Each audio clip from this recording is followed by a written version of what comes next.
It's Tuesday at the 41st edition of the Giornate del Cinema Muto Pordenone Silent Film Festival, and late this morning we're screening a landmark of Latvian cinema, 1930, The Bear Slayer, a film that very much speaks of Latvian independence, that's looking back at the past and the present, bringing in the War of Independence, the First World War. It's a fascinating film, it's a true epic. Propaganda, of course, but beautifully, beautifully done. And we're thrilled that Neil Brand will be performing for this important and very rarely seen, certainly outside of Latvia, film. Then later in the day, we returned, of course, to Ruritania with a lovely short, just recently restored by the Slovenian Film Archive of King Alexander's arrival at the Lake Bled, which is so close to us here and is a favorite vacation spot for so many people in Friuli. And this has been paired with a Swedish comedy called His Majesty the Barber.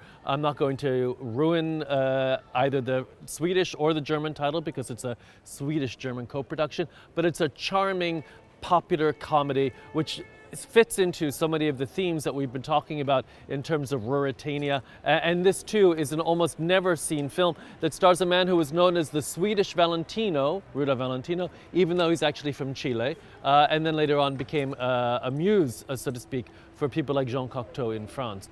In the late afternoon, we have a wonderful documentary that's just been recently made, Italia, Il fuoco e la cenere. This is a poetic tribute, shall we say, to the glories of Italian silent cinema, with truly magnificent images that give a sense of the richness of the period here in Italy. It's already traveled around to a number of film festivals, including the one in Torino, and we're delighted to be a host of it here, where it will have such resonance.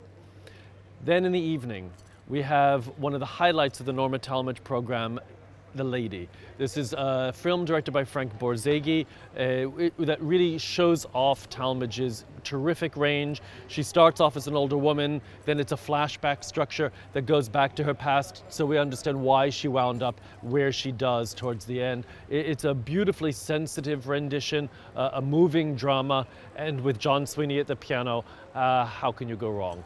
Enjoy the screenings and see you tomorrow.